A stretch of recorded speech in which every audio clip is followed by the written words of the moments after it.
नमस्कार, मी संयोगिता आणि आपण पाहता चाळीसगाव डांगांची ओळख सुराज्य मराठी।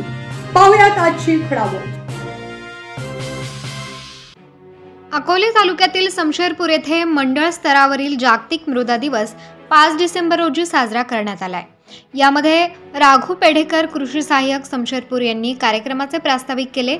राजेंद्र बिन्नर यांनी शेतकरी बांधव यांना मार्गदर्शन करताना मातीचे संवर्धन, महत्त्व आणि शाश्वत वापर याबाबत जागरूकता वाढवणे त्यामागचा उद्देश आहे असे सांगितले।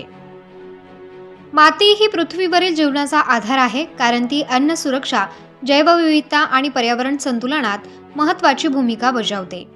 मात्र मातीची धूप, प्रदूषण, धूप यासारख्या समस्यांमुळे तिची गुणवत्ता आणि उत्पादकता कमी होत आहे।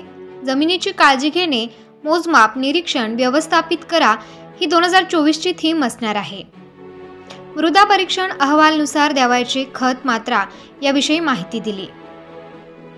शेतकऱ्यांनी किमान 3 वर्षातून एकदा माती परीक्षण करावे असे आवाहन राजेंद्र बिन्नर यांनी केले। मृदा नमुना कसा, कधी व कोठे काढावा याची सविस्तर माहिती दिली।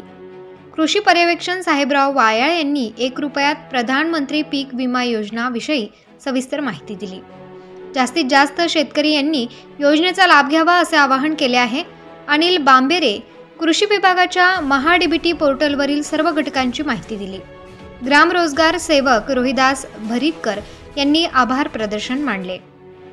हा कार्यक्रम यशस्वी करण्यासाठी समशेरपूर मंडळ कृषी अधीनस्थ कृषी सहाय्यक चंद्रकांत गिरे, रवींद्र मांडवे, अरुण बांबेरे, नाथू शेंडे, ज्योती लांडगे, रुपाली भांगरे, मेघा तळपे, बचत गट समूह संसाधन व्यक्ती प्रियंका भरीतकर यांचे सहकार्य लाभले आहे। यासह कार्यक्रमासाठी दत्तकृपा महिला बचत गटातील सदस्य व शेतकरी उपस्थित होते। सुराज्य मराठी करिता प्रतिनिधी बाजीराव भांगरे, समशेरपूर, राजूर। आपल्या सुराज्य मराठीच्या YouTube चॅनलला सबस्क्राइब करायला विसरू नका।